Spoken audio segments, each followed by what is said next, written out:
یا ایم کے حقیقی یا پی ایس پی جیسے گروپ جو ہے وہ تقلید دیے گئے، وہ بھی فوج کی مرضی سے ہوا۔ تو اقتدار میں جو بھی آیا، بے نظیر بھٹو کی اسیسینیشن کے بعد، اس کے قتل کے بعد زرداری جس طریقے سے اقتدار میں لائے گئے، ظاہر ہے کہ کمٹمنٹ تھی ان کی فوج کے ساتھ، وہ پاکستان کھپے کا نعرہ انہوں نے فوج کی مرضی سے لگایا، اور اس کے بعد یہ ایشورنس لی کہ مجھے اقتدار ملے گا اور اقتدار میں مجھے ذاتی سطح پر حصہ دیا جائے گا، تو ان کو ذاتی سطح پر حصہ دیتے ہوئے ایک طاقتور صدر بنایا گیا۔ ایک طاقتور صدر کو ہٹا کر، یعنی فوجی صدر کو ہٹا کر زرداری کو صدر بنایا گیا۔ تو یہ ایک سیاسی سلسلہ پاکستان میں رہا ہے۔ اور اس کے دوسرے اینڈ پہ آپ دیکھیے کہ نواز شریف کے جو لیڈر نہیں تھے بنیادی طور پر، آج بھی ان کے انداز میں، ان کے طریقہ کار میں وہ لیڈرشپ والی بات نہیں ہے، لیکن چونکہ ایک سٹانس ہے، ایک آج کل جو ایک عام اصطلاح استعمال ہوتی ہے کہ جو ان کا موٹیو ہے، جو ان کا بیانیہ ہے، وہ بڑا مضبوط ہے، اور وہ یقیناً فوج کے خلاف ہے۔ اور جب وہ فوج کے خلاف ہوا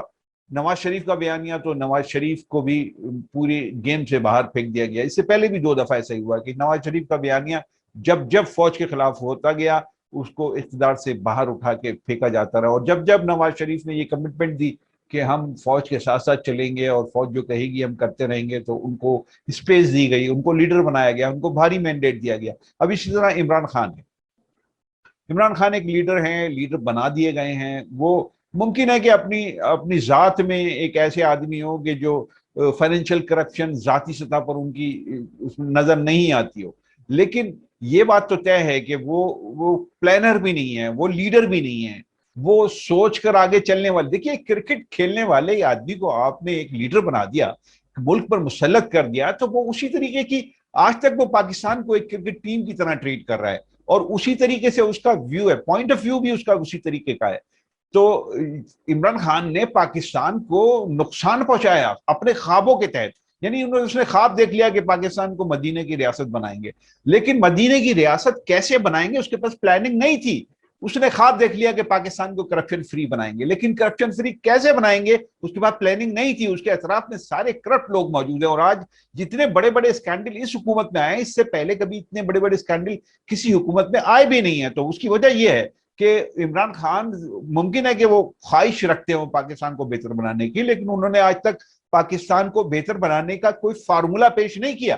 کوئی فارمولا ہے نہیں ان کے پاس۔ بس فوج کے پاس یہ ہے کہ وہ تجربات کرتی ہے، وہ آخری تجربے کے طور پہ عمران خان کو لے کے آئی ہے۔ سیاستدان وہ بھی نہیں ہے، فوجی نرسری کا پلا وہ بھی ہے، وہ اس کو بھی ایک خاص ماحول میں پالا گیا، اس کو سیاستدان بنایا گیا، اس کو زبردستی جتایا گیا، جتوا کے اس کو زبردستی پرائم منسٹر بنوایا گیا۔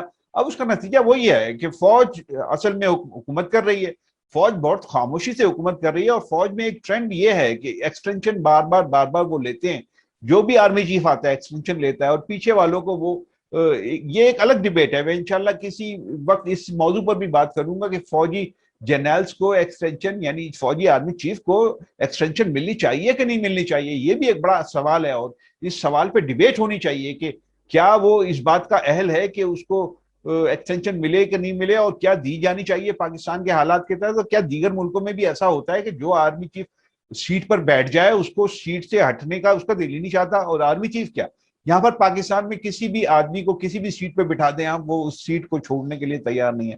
تو میں واپس اپنے موضوع پہ آتا ہوں کہ پاکستان میں سیاست کو ایک گالی کے طور پہ پیش کیا گیا، اور آج بھی وہ گالی ہے۔ تو اس کی وجہ سے سیاست ایک گناہ ہے، سیاست ایک جرم ہے، سیاست ایک ایسا کام ہے کہ جس کو نیگیٹیوٹی کے طور پہ پیش کیا جاتا ہے۔ اور ان سیاستدانوں نے جو کہ فوجی نرسری کے پلے ہوئے تھے، انہوں نے یہ بات ثابت بھی کی کہ سیاست ایک گناہ ہے، اس لیے کہ ان کی تربیت نہیں تھی، ایک پراپر طریقے سے سیاستدان کی حیثیت سے ان کی تربیت نہیں تھی، ان کی تو فوجی نرسریوں میں تربیت ہوئی ہے۔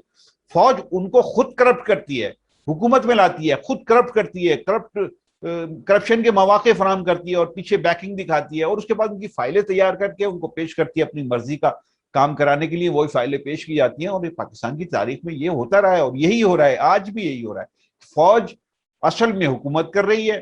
فوج، اگر میں ایوب خان کے دور کی بات کروں، اس کے بعد سے ہمیشہ فوج نے ہی پاکستان میں حکومت کی ہے، کبھی براہ راست، کبھی بالواسطہ، اور اب بہت کھل کے فوج جو ہے حکومت کر رہی ہے، اور سارے معاملات ہی فوج دیکھ رہی ہے، سارے فیصلے ہی فوج کر رہی ہے۔ اور بس ایک سیاستدان کو بٹھایا ہوا ہے. یعنی عمران خان سو کالڈ آپ کہہ سکتے ہیں, ان کی ٹیم بھی ہے سو کالڈ, اس میں کچھ اچھے سیاستدان بھی ہیں, ان کے اس میں کچھ نظریاتی لوگ بھی ہیں, لیکن وہ وقتی طور پر ہیں, ان کا کوئی فیوچر نہیں ہے.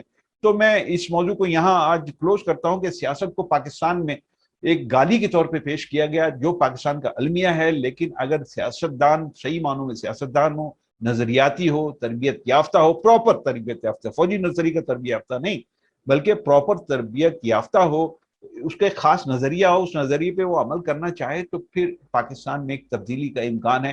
لیکن اس سے پہلے فوج کو اقتدار سے پیچھے ہٹنا پڑے گا, اور فوج کو اقتدار سے پیچھے ہٹنا پڑے گا یا ہٹانا پڑے گا, یہ فیصلہ عوام کو کرنا ہے. اجازت چاہتا ہوں. اللہ حافظ.